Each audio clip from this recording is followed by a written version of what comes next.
Pai do Senhor, irmãos. Amém. Graças a Deus. Graças a Deus estamos aqui, caminhando para cultuar este Deus tão bom.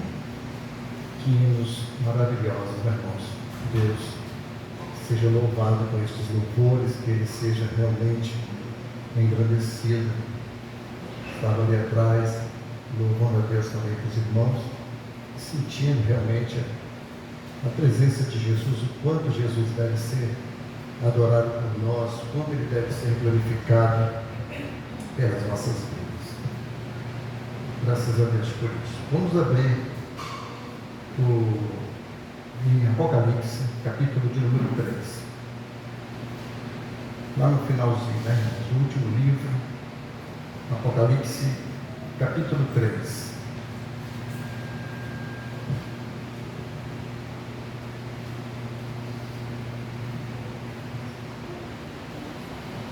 Apocalipse 3, versículos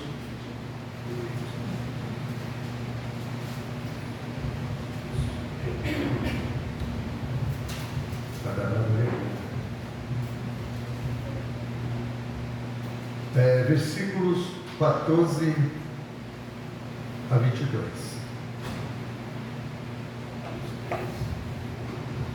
Apocalipse 3, versículos 14 ao 22.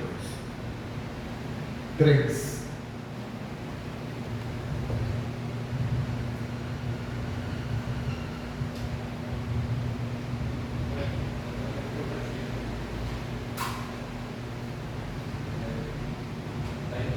Capítulo 3, versículo... Tem não?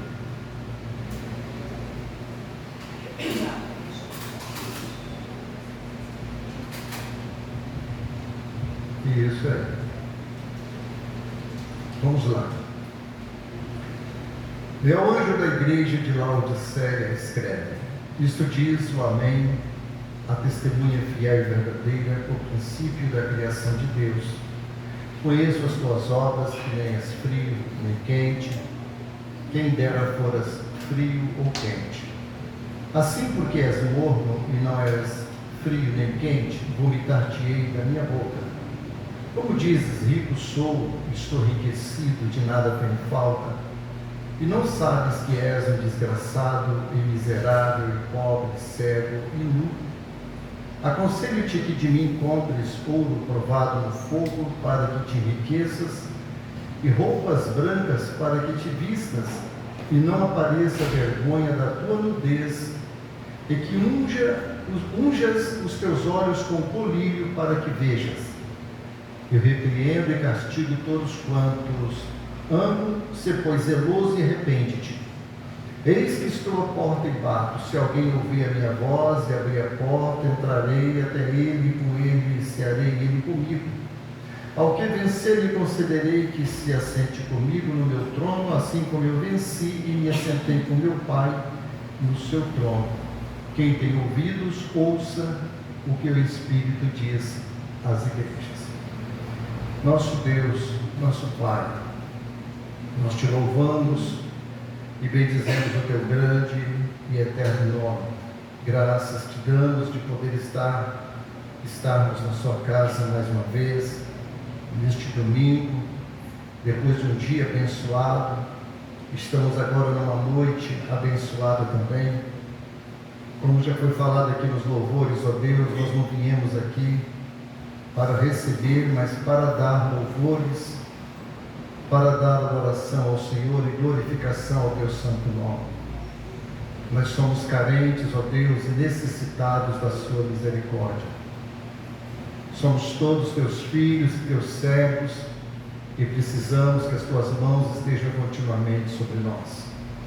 Fala, Senhor, no nosso coração e nos alimente nesta noite com a sua palavra, que é o pão da vida, para que o Senhor seja glorificado nas nossas vidas. Abençoa o nosso coração, abençoa nossas vidas, no nome de Jesus. Amém. O perigo do caminho da mornidão. Irmãos, aqui nós vemos que esse texto tão conhecido da igreja de Laodiceia. As 7 igrejas da Ásia, irmãos, Jesus envia uma carta para essas 7 igrejas da Ásia. E nós vemos aqui, irmãos, como que Jesus ele leva a sério a questão quando se trata de igreja. Quando a gente lê esses textos e as cartas que Jesus escreveu a cada anjo da cada igreja, nós vemos como que Jesus se preocupa e como Jesus trata a sério a questão de igreja. Ainda que às vezes nós homens não levamos às vezes tanto a sério, mas Jesus ele tem uma grande seriedade sobre a igreja, ou sobre as igrejas. Dessas 7 igrejas da Ásia, a qual ele escreveu, a qual ele enviou carta, enviou os anjos para que enviasse a sua carta, dessas 7 igrejas, só 2 não tomaram repreensão, irmãos, ou seja, só 2 igrejas que foram fiéis a Jesus, a igreja de Esmirna e a igreja de Filadélfia. Com tudo isso, irmãos, nós vemos que essa igreja de Laodiceia, a gente observa o quanto essa igreja ela estava tão distante de Jesus por causa da sua soberba. Quando nós falamos aqui igreja de Laodiceia, porque está simbolizando uma região, a região de Laodiceia era uma cidade muito importante que fazia parte do Império Romano. Era uma cidade importante, era uma cidade rica e com uma população judaica muito significativa havia nessa cidade de Laodiceia. Era um centro de adoração a César, irmãos. A igreja, a cidade de Laodiceia era um centro de adoração a César. E havia um deus ali adorado por nome Asclépios. É isso mesmo, é um nome esquisito mesmo. Asclépios. Né? E em 60, ali havia uma escola de medicina famosa ligada ao templo de Asclépios. Então, muita gente, muito povo, muitos povos, iam ali para adorar esse deus Asclépios, que segundo a tradição ele fazia algumas curas, né? Através dessas águas medicinais que ali operava, que transitava na cidade de Laodiceia. No ano 60, irmãos, um terremoto devastou a região. Então Laodiceia, os moradores de Laodiceia, os prefeitos, os moradores, rejeitaram a ajuda de Roma, de tão rica que era a igreja de Laodiceia. Ela não aceitou. O terremoto devastou Laodiceia, praticamente quase foi a zero. Eles eram tão poderosos em dinheiro, tão poderosos em riqueza, que eles falaram: nós não precisamos do apoio de César, não precisamos do apoio de Roma para reconstruir a igreja. Depois nós vamos ver no contexto por que Jesus a repreende. Tácito, o historiador romano, nos conta: Laodiceia ergueu-se das ruínas pela força dos seus próprios recursos e sem nenhuma ajuda nossa. O historiador Tácito. Laodiceia também era um notável centro comercial e alguns de seus produtos eram exportados para todo o mundo. Então era poderosa essa cidade. Segundo Munce, Laodiceia se orgulhava de 3 coisas: riqueza financeira, uma extensa indústria têxtil e um popular colírio que era exportado para todo mundo, aonde nós vamos ver, Jesus vai usar essa analogia: eu te aconselho que compres colírio de mim, né? Para que unja os teus olhos.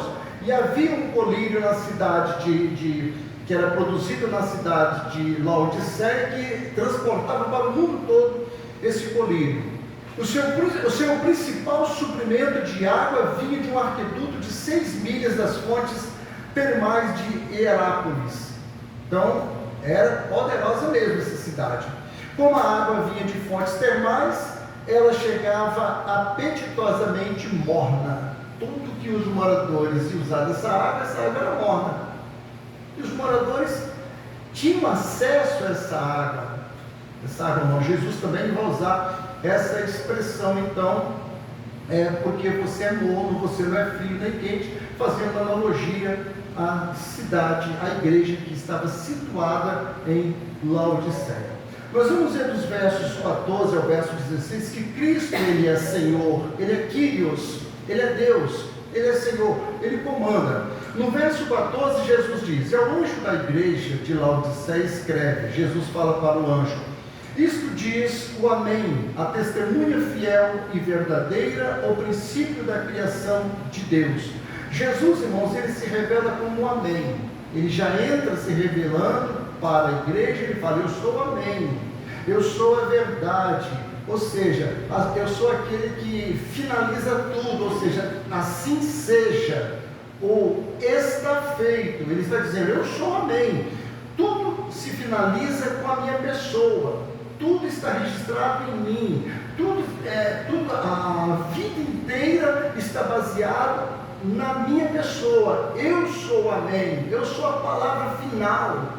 Jesus, então, Ele entra se comunicando com a igreja desta maneira, tanto que Paulo, em 2 Coríntios 1:20, Paulo escreveu: porque todas quantas promessas há de Deus são nele sim, e por ele o Amém, para a glória de Deus por nós.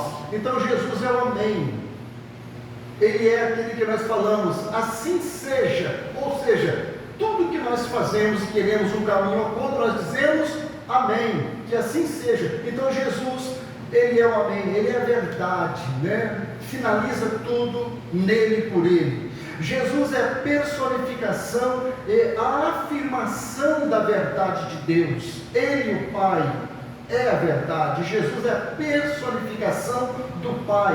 Ele representa o Pai aqui na terra como a única verdade. Jesus é a verdade. Por isso Ele disse: eu sou a verdade. Ele é a verdade. Ele representava a verdade do Pai aqui na terra e nos deu agora esse poder, a igreja, de nós continuar representando a verdade ainda a este mundo, que é a pessoa do Senhor Jesus Cristo. Ao contrário, irmãos, a igreja de Laodiceia, ela não era nem um Amém, ela não era nem fiel e nem verdadeira. Porque Jesus, Ele diz aqui, olha, eu sou o Amém, a testemunha fiel e verdadeira. Eu sou a testemunha que acompanhei tudo, desde o Pai, o projeto do Pai, o plano do Pai. Eu sou a testemunha que estava diante do Pai, acompanhando todo o plano que o Pai tinha para o resgate da humanidade. Eu sou a testemunha verdadeira, estava ali do lado do meu Pai. Mas a igreja de Laodiceia, irmãos, ela não era fiel, ela não estava sendo fiel e não estava sendo também verdadeira. Por isso Jesus a repreende. Nós podemos confiar em Jesus, irmãos, porque Ele está dizendo a verdade. O que prometeu à igreja, certamente Ele cumprirá. Foi até um dos hinos que foi cantado aqui, das promessas que Jesus fez para nós. E todas as promessas que Jesus fez para nós, irmãos, ela vai se cumprir. Nós não precisamos duvidar, não precisa entrar dúvidas no nosso coração. É só nós continuarmos firmes, acreditando nas Escrituras, nas revelações da Palavra de Deus, em tudo aquilo que Ele promete para a nossa salvação, para o nosso bem comum, para o nosso bem-estar espiritual, para a nossa salvação. Jesus Cristo, Ele cumprirá, porque Ele está dizendo a verdade. Ele afirma ser o princípio da criação de Deus, irmãos. Ele fala: eu sou o princípio da criação de Deus. não é o primeiro a ser criado. As testemunhas de Jeová entendem que Jesus, ele foi criado, mas não. Jesus não está dizendo aqui que ele foi o primeiro a ser criado. Ele está dizendo que tudo provém dele. Tudo é por ele, tudo provém dele. Ele é o líder, ele é a fonte, ele é a origem da criação. Deus fez tudo por ele através dele. Jesus, ele é aquele que criou todas as coisas através do poder de Deus. Então ele fala, o princípio da criação de Deus, eu sou a fonte. Deus começou comigo para criar todas as coisas, e ele se revela assim então para a igreja de Laodiceia. Oh irmãos, que carta gloriosa que a igreja de Laodiceia recebeu. Poderia ter se convertido, poderia ter entendido os planos de Jesus para ela, ela simplesmente se humilhar, pedir perdão, receber a misericórdia de Deus, mas dá a impressão que não é isso que a igreja de Laodiceia fez. É o que o texto vai nos dizer, porque Jesus se aproxima dela, não para escravizá-la, mas para mostrar o seu erro, que precisa se voltar para ele. E é assim que Jesus faz conosco, irmãos. Mas a igreja em Laodiceia, ela não compreendeu isso. Então Jesus continua falando para a igreja em Laodiceia. No versículo de número 15 ele diz: conheço as tuas obras. Vejam bem, irmãos, conheço as tuas obras, que não és frio nem quente. Quem dera foras frio ou quente. O que Jesus sabe sobre a igreja de Laodiceia, irmãos? O que Jesus sabe sobre a nossa vida? O que Jesus sabe sobre a nossa igreja? Jesus diz: conheço as tuas obras, irmãos. Jesus quis dizer para a igreja de Laodiceia, e a melhor coisa que eu posso dizer de você, sei que você não é frio e nem quente. Então, irmãos, querer esconder de Jesus é um erro muito grande que as igrejas cometem, porque Jesus conhece as obras da igreja, Jesus conhece todas as coisas. É um ledo engano achar que está se escondendo de Jesus, porque ele sabe todas as coisas. A Bíblia diz que ele passeia no meio dos castiçais, lá no início de Apocalipse. Ele fala: eu passeio no meio dos castiçais, simbolizando as igrejas, seja qualquer tipo de igrejas que existe nessa terra. Jesus está sempre rodeando a igreja, analisando as igrejas, contemplando as igrejas, porque em todas as igrejas tem os fiéis e os infiéis, mas as igrejas que Jesus sempre está observando, aqueles que andam de acordo com a sua palavra. Então, irmãos, é um erro graço, fatídico entender que Jesus parece que não está vendo nada, e parece que tem igrejas, irmãos, que faz o que quer e anda do jeito que quer, analisa, faz o culto do jeito que quer, não se preocupa se a igreja está sendo cristocêntrico, se a palavra está sendo bíblica, se a liturgia é cristocêntrica, os louvores são cristocêntricos, se ele está recebendo os louvores, não há essa preocupação. E Jesus então diz para as igrejas: eu conheço tuas obras. E Jesus fala para a igreja de Laodiceia, essa imagem de mornidão, irmãos, os crentes de Laodiceia lembrariam muito bem, porque os crentes de Laodiceia, irmãos, eles tomavam das águas térmicas que corriam pela cidade de Laodiceia. É como se Jesus dissesse: assim como a água que você bebe é repugnantemente morna, você é morno. Igreja de Laodiceia, você não é frio e você não é quente, é morna como a água que passa aqui nos dutos aqui da cidade de Laodiceia. E nesse sentido espiritual, irmãos, a mornidão é um retrato da indiferença e do compromisso daquela igreja que é indiferente em relação às doutrinas de Cristo, a igreja que não tem compromisso com as doutrinas de Cristo. Isso se torna uma mornidão espiritual, porque ela é indiferente, para ela tanto faz, tanto fez, se a água vai rolar para a direita ou para a esquerda, se vem de cima ou vem de baixo, ela não está preocupando com isso. Então essa indiferença para Jesus a classifica como morna, uma igreja que é indiferente, e é uma igreja que não é compromissada com o céu, não é compromissada com Deus, não é compromissada com os irmãos, não está compromissada com as coisas de Jesus, para levar a palavra de Jesus, para mostrar a glória de Jesus, o louvor de Jesus, o evangelho de Jesus. Ela não é compromissada, e Jesus chama essa igreja de morna. Ela tenta jogar no meio, nem é muito quente e nem é muito fria, ela é morna, ela não esquenta. E essa questão aqui, irmãos, de morno, de ser crente ou de ser frio, não significa que tem que pular, que tem que sapatear, que tem que falar rajadas de língua estranha para mostrar que fervor espiritual, ou que é crente espiritual. Não é isso que Jesus está falando. Jesus está falando daquela igreja, irmãos, que não se compromete com Ele, que não se alinha com Ele, irmãos. É diferente, porque pular por pular, qualquer um de nós podemos pular, podemos enganar com línguas estranhas, podemos enganar com falsas revelações, podemos enganar com falsos dons espirituais. Nós só não podemos enganar com o fruto do Espírito. O fruto do Espírito ninguém engana. Nós reconhecemos as árvores pelo Espírito. Jesus falou: vós conheceis as árvores pelo fruto. E é o fruto do Espírito nas nossas vidas é que vai mostrar se somos ou se não somos crentes, se somos mornos ou se somos quentes, se somos frio mundano ou se somos realmente servos de Jesus Cristo, andamos na presença de Deus e estamos compromissados com a sua palavra. Então não adianta nós tentarmos jogar no meio, irmãos. Não adianta. Ao tentar ser as duas coisas, acaba não sendo nada. Não é uma e não é outra, exceto ouvir as palavras que Jesus vai falar: olha, eu estou pronto a vomitar-te da minha boca.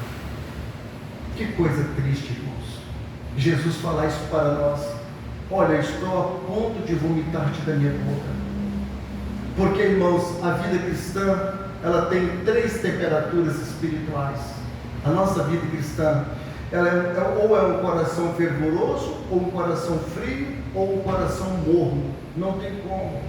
Ou ele é frio, ou é morno, são as 3 temperaturas. E nós precisamos avaliar cada vez mais a nossa temperatura espiritual. A que ponto que nós estamos? Se o nosso coração é fervoroso, se o nosso coração é frio, ou se o nosso coração é morno. A apatia e a alta confiança da igreja deixaram a igreja de Laodiceia, deixaram eles mornos por causa da apatia, por causa da autoconfiança. Essas igrejas ficaram mornas. Essa igreja ficou morna. Ela se autoconfiava em si mesma e não tinha confiança em Jesus. Então, religiosidade vazia, irmãos, é uma maldição. A igreja de Laodiceia exemplifica a religião vazia, maldição que estava na igreja de Laodiceia.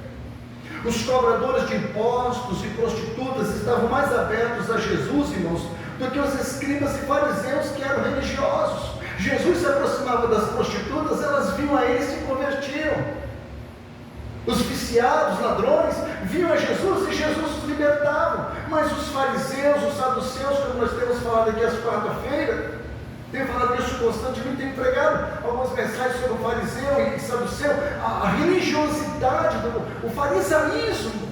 Ou seja, eles escondem a capa de religiosidade atrás da religião, como se estivessem adorando Deus. Isso é uma falsa adoração, e isso Jesus conhece.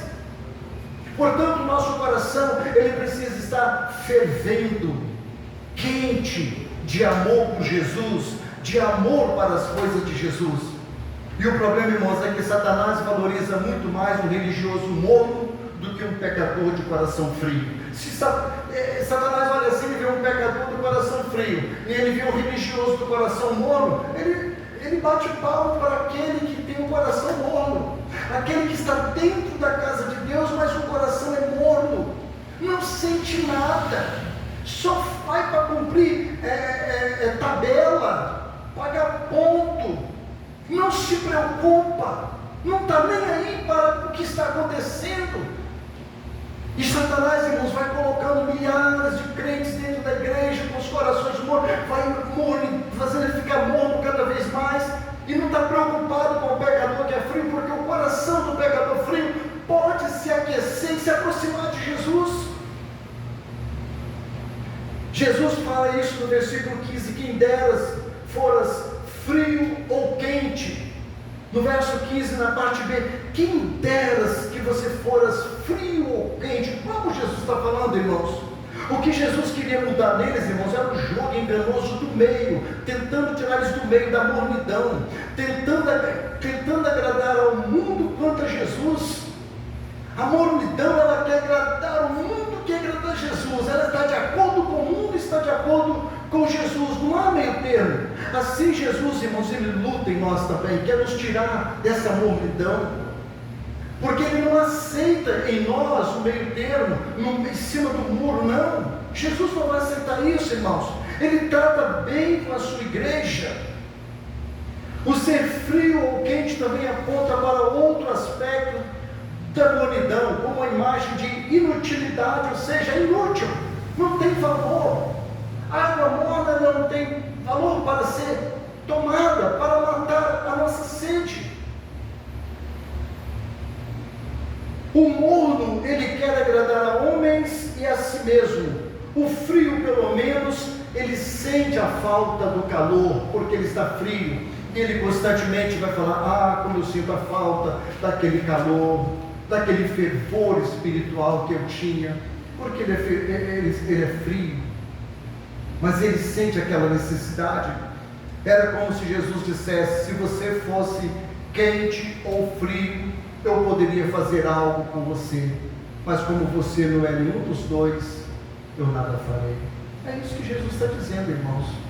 Jesus está exortando essa igreja de Laodiceia, dizendo isso: eu não vou poder fazer nada com vocês.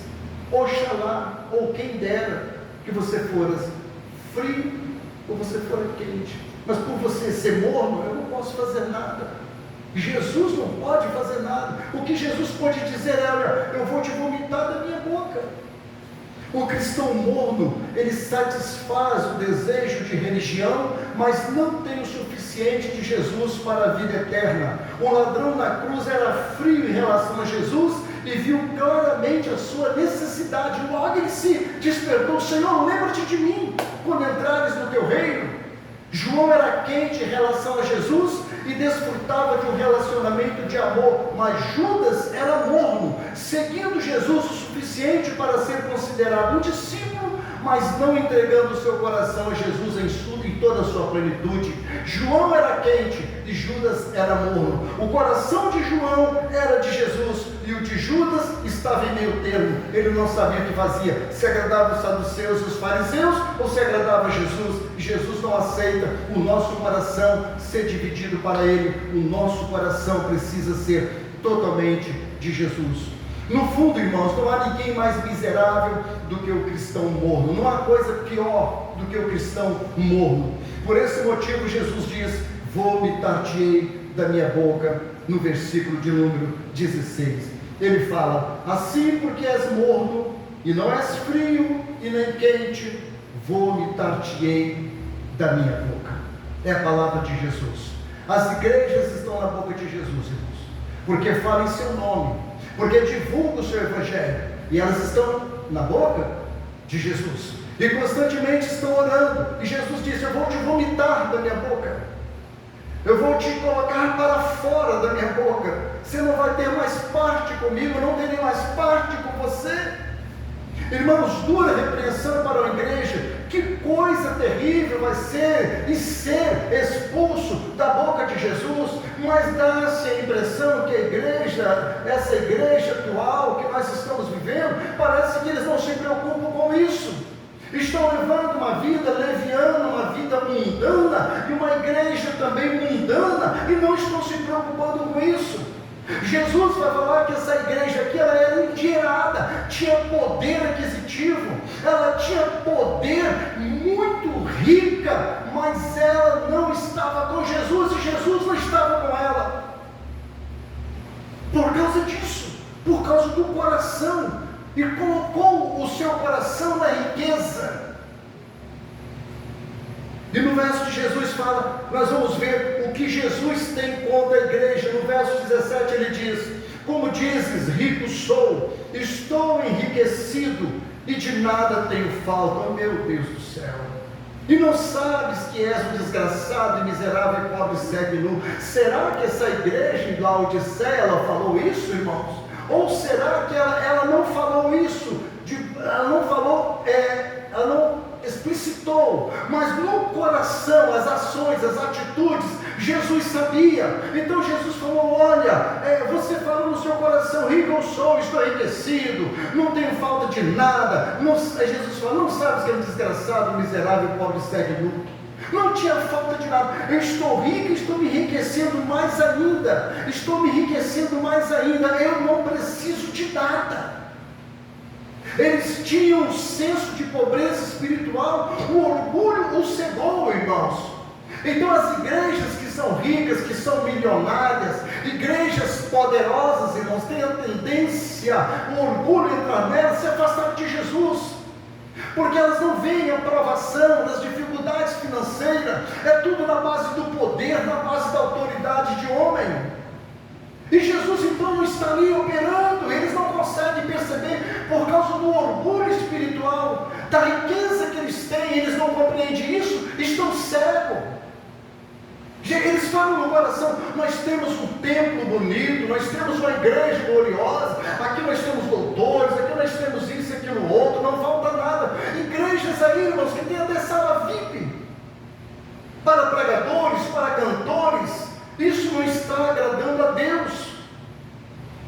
Esse tipo de igreja que Jesus está dizendo: estou rico, estou enriquecendo mais ainda, campanhas e mais campanhas, para se tornarem ricas, poderosas, para impressionar os que estão de fora, para que venham mais e mais para dentro da igreja, para que esses sejam enganados também, ludibriados. Mas de Jesus não tem nada, não tem liturgia. Se falam de Jesus, expressam, mas Jesus está dizendo: eu vou botar vocês para fora da minha boca, eu vou vomitar vocês, porque vocês falam o meu nome, usam o meu nome, mas eu vou colocar vocês para fora da minha boca. Jesus não se agradou da igreja de Laodiceia, irmãos.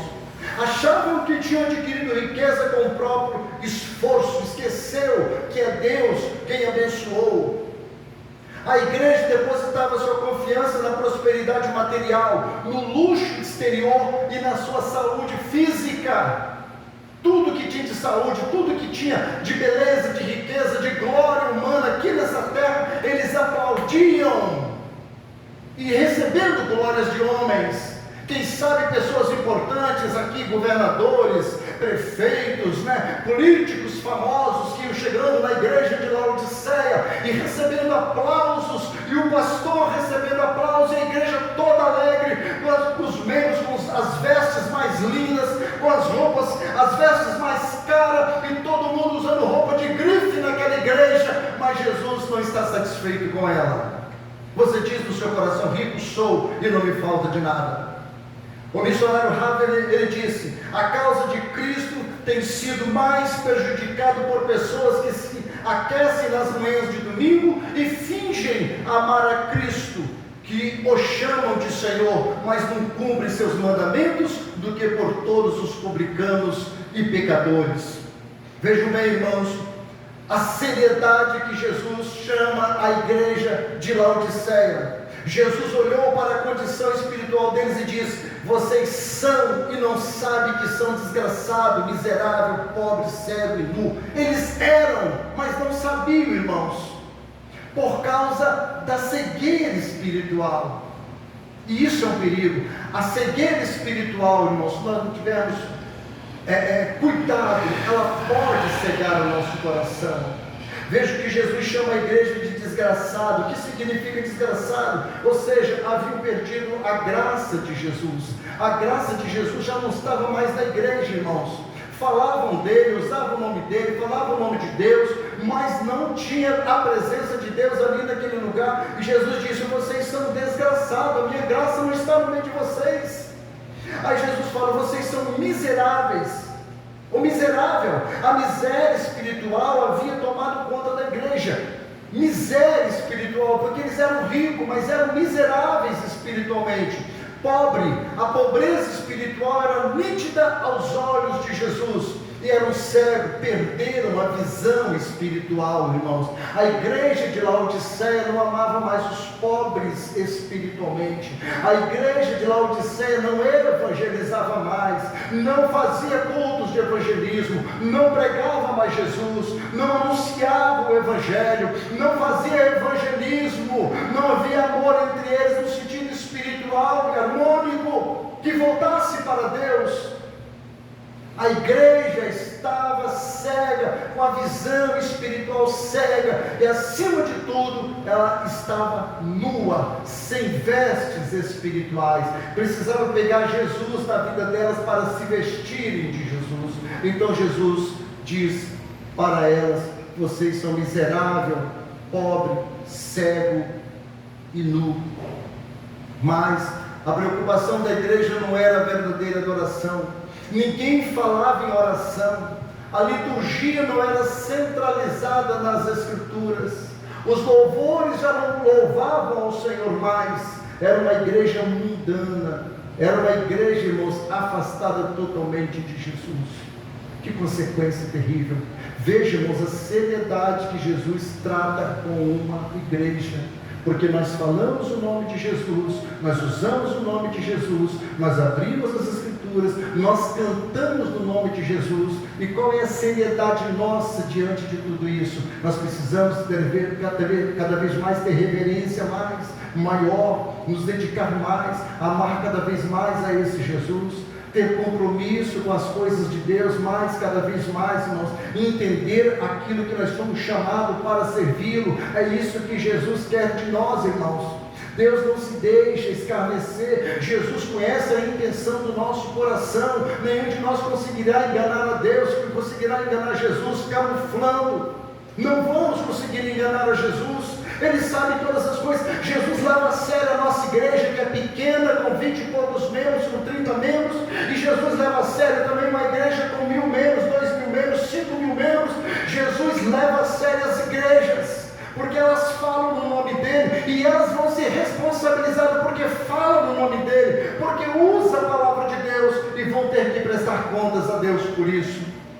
E temos que ter cuidado para que Jesus não use essa mesma expressão que ele usou aqui. Não sabes que és um desgraçado, miserável, pobre, cego e nu, todo no sentido espiritual, irmãos.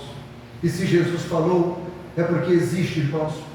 Então Jesus, ele aconselha a igreja de Laodiceia. No versículo de número 18, Jesus fala: aconselho-te que de mim compres ouro provado no fogo, para que te enriqueças, e roupas brancas para que te vistas, e não apareça vergonha da tua nudez, e que unges os teus olhos com colírio, para que vejas. Veja que Jesus dá um conselho, irmãos: compre de mim ouro provado no fogo. A melhor coisa, irmãos, é ser provado por Jesus. Esse ouro comprado, esse ouro provado no fogo, irmãos, são as nossas obras, a nossa vida, quando ela é provada por Jesus Cristo. Nós devemos buscar em Jesus as nossas necessidades. Não temos o poder de nos mantermos, irmãos. A ordem é clara: compre de mim. É comprar de mim, Jesus falou. Nós não podemos nos manter a nós mesmos, não temos este poder de nos mantermos a nós mesmos. Foi isso que Deus falou ao povo de Israel através do profeta Isaías. Ele disse: ó vós todos os que tendes sedes, vinde às águas, e os que não tendes dinheiro, vinde comprai e comei. Sim, vinde comprai sem dinheiro, sem preço, vinho e leite. É o que o Senhor sempre vai fazer, irmãos, nos convidar, nos chamar, nos exortar para vir até Ele, comprar dele, irmãos, ouro provado no fogo. Para que, irmãos? Para que nós vestimos roupas brancas, ele disse aqui, para que te enriqueças, e roupas brancas para que te vistas, ouro provado no fogo para que te enriqueças espiritualmente. Uma igreja, irmãos, provada no fogo, provada como ouro, é uma igreja espiritual rica. Tem igrejas, irmãos, nos lugares mais remotos, mas são ricas da graça de Deus. Pode ser uma igreja pequena, mas ela é forte. Ela é uma igreja que está lá num canto remoto, talvez aqui na África ou no Amazonas, não sabemos a quantidade, mas é uma igreja forte, é uma igreja rica de Jesus Cristo. A presença de Jesus é real, a presença do Espírito Santo é real, isso é riqueza espiritual. E Jesus fala para ele: compra roupas brancas para que te vista. Se eles recebessem de Jesus a cobertura pura e justa que Ele dá, então estariam vestidos, então a sua vergonha e nudez estariam cobertas, irmãos. Quem tem essas roupas brancas de justiça de Jesus? A igreja, ela se torna uma igreja justa, ela tem a cobertura de Cristo nela, irmãos.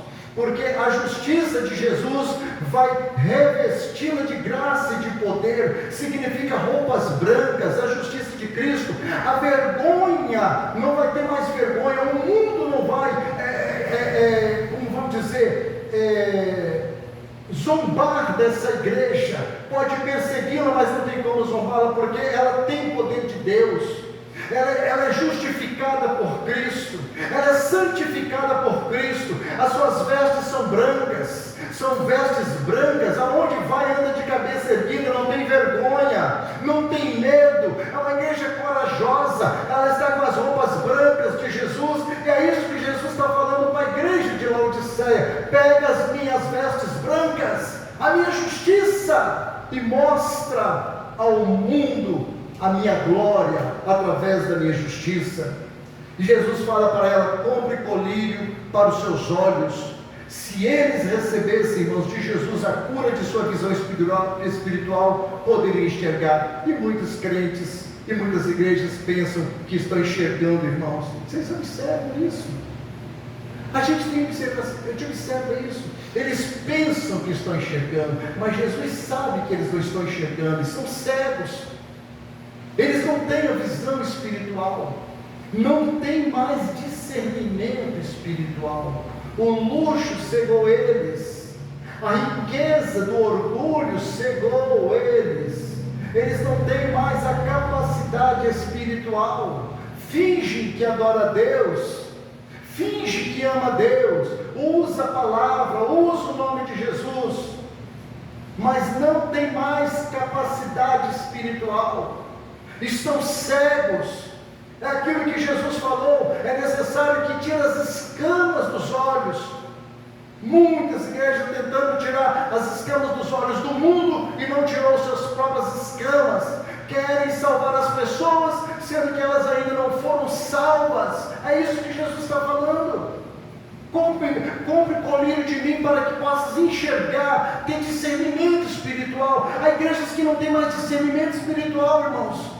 Não sabe o que é doutrina, não sabe o que é heresia, está tudo embolado, tudo misturado.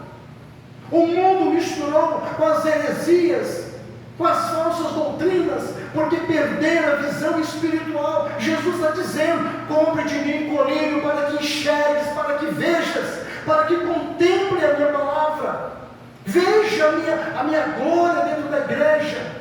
Mas são cegos, irmãos. Eles se contentam porque vão para a igreja, porque cantam, porque levantam as mãos, porque estão lá participando. Eles estão alegres com aquilo ali, mas não tem mais visão espiritual.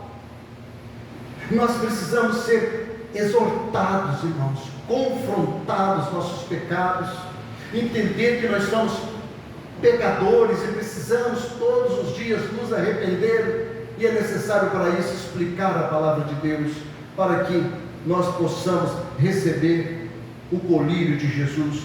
Comprar de Jesus, irmãos, é gastar nossa autossuficiência no trabalho de Jesus. Comprar de Jesus é gastar a nossa autossuficiência no trabalho de Jesus. A nossa autossuficiência no trabalho de Jesus é gastar a nossa vida, saber que nós só temos essa vida e vamos gastar para a glória de Jesus, vamos gastar para o louvor de Jesus, vamos viver para Jesus, porque essa vida está passando, esses dias estão se findando e Jesus está voltando para nos buscar. E Jesus então revela, irmãos, o seu amor nos versos 19 ao verso de número 22. No versículo 19, Jesus fala para a igreja: olha, eu repreendo e castigo a todos quanto amo, sê pois zeloso e arrepende. Como Jesus é maravilhoso, né, irmãos? Como Jesus é tão amoroso. As repreensões duras não eram punitivas, mas corretivas, disciplinares.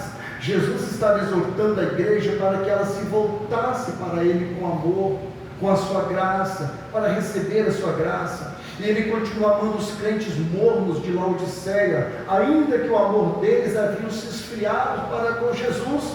Mas Jesus não deixou de amar aqueles que eram mornos, que estavam dentro de Laodiceia, ou seja, a igreja de Laodiceia. Jesus estava repreendendo, mas com amor. E o verdadeiro amor, irmãos, é aquele que fala a verdade com o seu próximo. O verdadeiro amor é aquele que não esconde, aquele que chega para você e te repreende na cara e fala a verdade na sua cara. Esse é o verdadeiro amigo, é o verdadeiro amor, irmãos.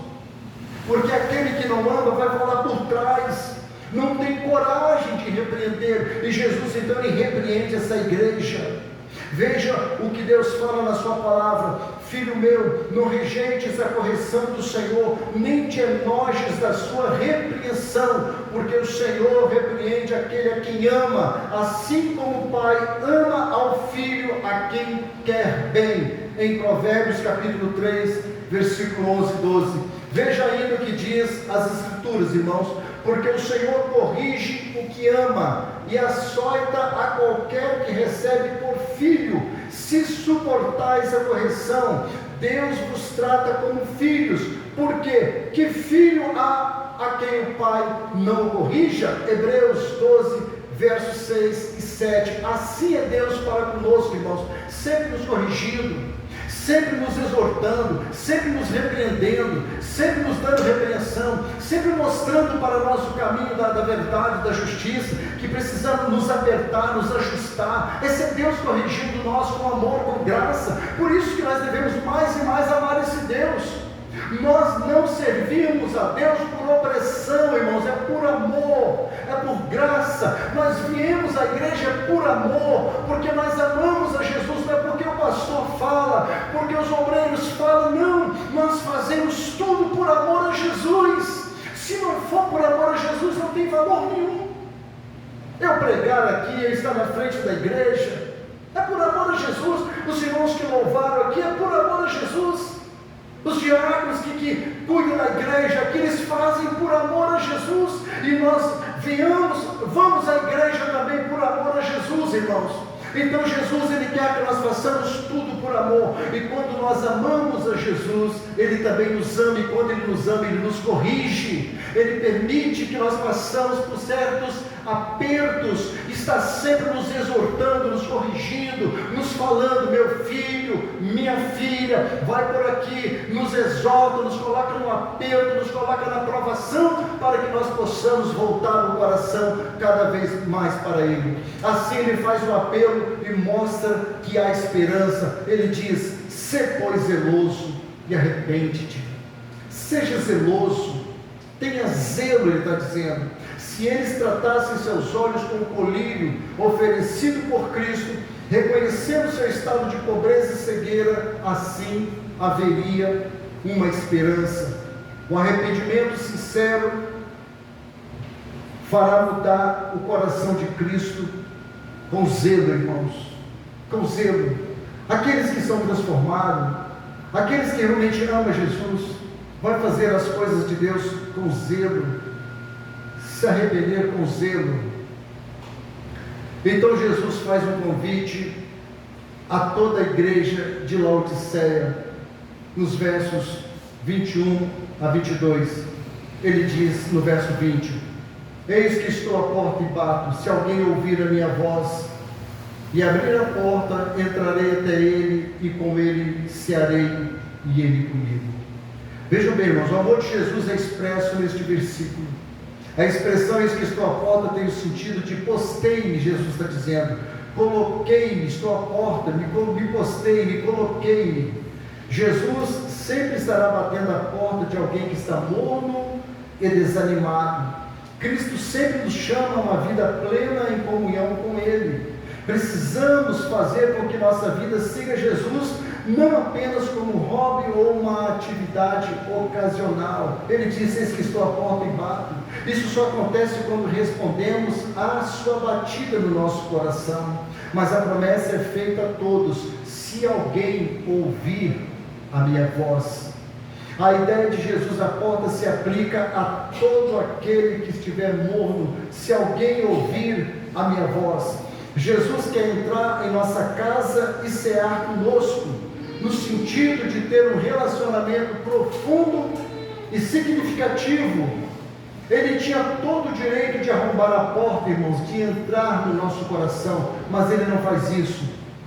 Por sua própria vontade Ele não faz. Ele quer que nós abrimos a porta do nosso coração. O soberano e onipotente Jesus se abaixou para realizar seu plano eterno, cortejando a cooperação do coração humano. Eis que estou à porta e bato. E o sentido é: postei-me, coloquei-me na porta do seu coração.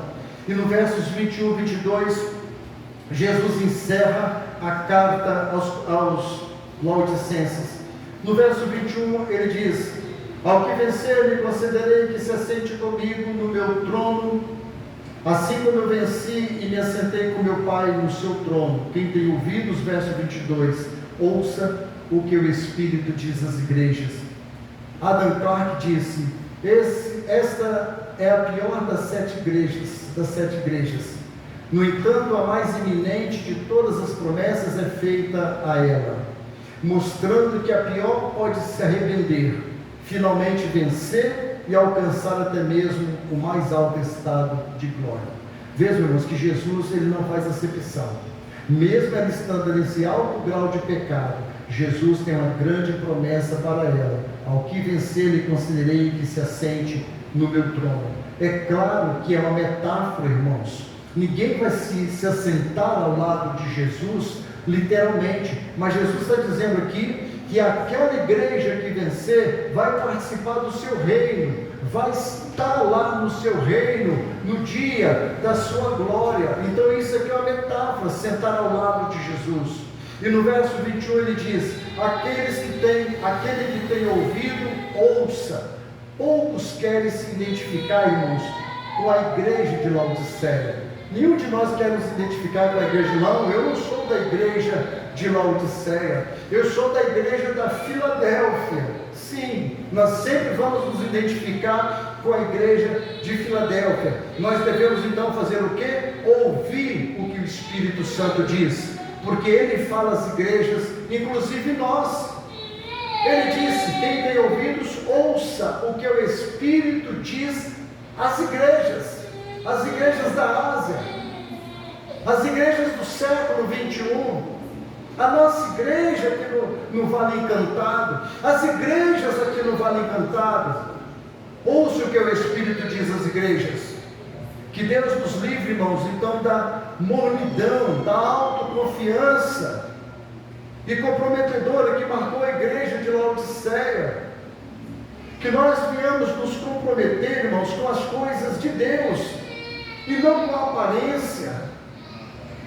Se preocupar com as coisas deste mundo, deixar o nosso coração se elevar para as coisas do mundo, se preocupar com excessivamente, irmãos, em obter, ter riquezas, lutar desesperadamente para ter riquezas, priorizar, irmãos, a busca por dinheiro, por riqueza, em vez de priorizar a casa de Deus.